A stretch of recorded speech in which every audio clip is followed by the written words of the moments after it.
Hi, I'm Tim Yao, Community Pioneer in Roundhouse Park in Cringleford, and welcome to this week's edition of Cringleford Assembly.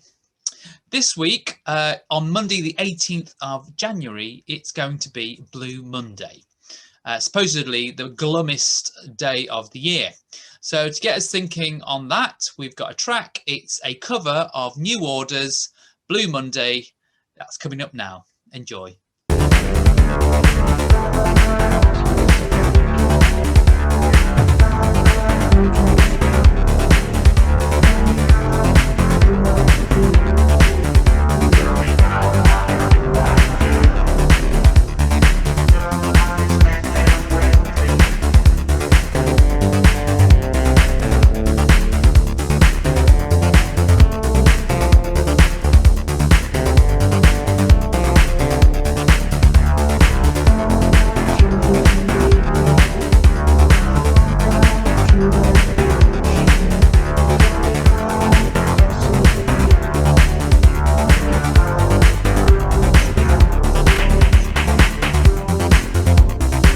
That was Thomas Hedemann's 2020 version of Blue Monday.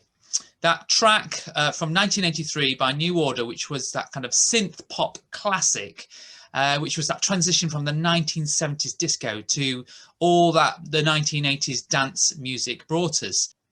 Believe it or not, it's the top-selling 12-inch single in the UK of all time. But let's look at some of those lyrics that were there.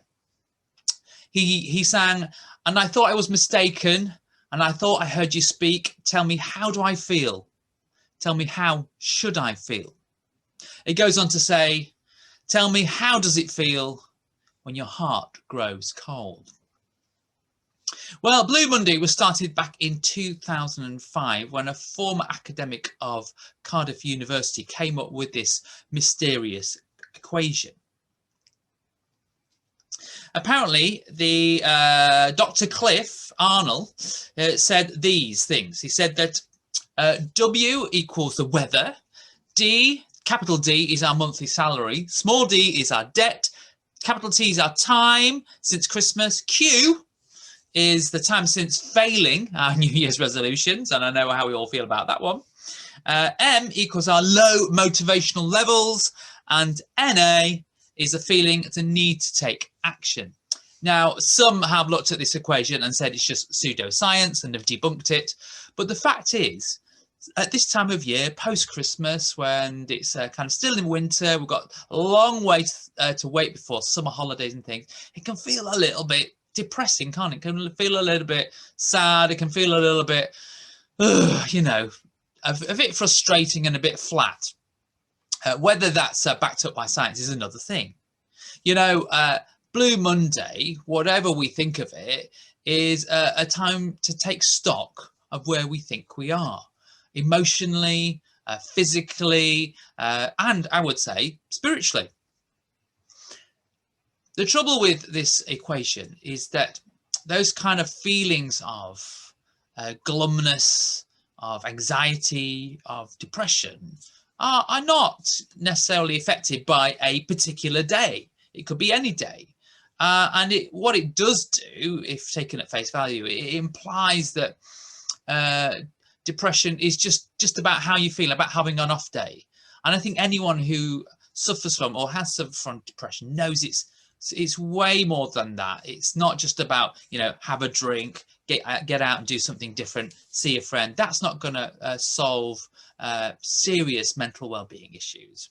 So if Blue Monday does anything, yes, we need to recognize where we are emotionally and things, but we don't want to belittle the fact that people do suffer from mental well-being issues. I wonder, on this Blue Monday, what is it that brings you low? What it makes you feel like, oh, it's just too hard. What's the point?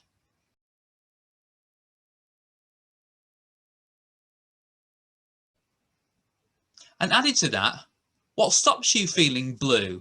What stops you feeling a bit low? Is it a walk in the countryside? Is it seeing some friends? Is it doing something that energizes you? I wonder what that thing is. You know, we've got a lot to wrestle with at the moment about our own personal mental well-being and the mental well-being of our nation. So much has gone wrong, with the lockdown, kids being off school, people losing their jobs, all that stuff. But for us personally, especially at this time of year, sometimes it's hard to stay positive, isn't it? There's an old story that I say credit to the Native American Cherokee tribe. And it's about an older wise man in the village. And a young man came to him, and the wise man said to him, inside of us, there are two wolves that are fighting. One is about darkness and despair, and one is about light and hope. And the young Native American said to the wise man, so, well, which one wins? And the wise man said, it's the one that you feed. I wonder, how are you feeding your positive mental well-being at this moment? What things have you put in place to keep you mentally healthy and well? In the Bible, a guy called Paul wrote a letter to the people of Philippi, and he said these words: finally, brothers and sisters, fill your minds with beauty and truth. Meditate on whatever is honorable, whatever is right, whatever is pure, whatever is lovely, whatever is good, whatever is virtuous and praiseworthy. Keep to the script. Whatever you learned and received and heard and saw in me, do it. And the God of peace will walk with you. For our own mental well-being, we could do with a bit of peace. But I wonder if you could take some words from that. Think about the truth and the beauty of the world. It's so easy to focus on the negative of what we haven't got and how difficult it is. What if we filled our minds with positivity, thought about the goodness in our families, in our friends, in our neighborhood, of the things to look forward to, of the positives. There's an old saying, count your blessings one by one. Look at the good things in your life. Look at the good things that you have. Count them out and start to see, actually, there's a lot to be positive about. Keep feeding the good wolf, because if you do, good will win. Well, that's it for this week at Cringleford Assembly. I hope you had enjoyed it. And if I don't see you during the week, I'll see you next time. Bye.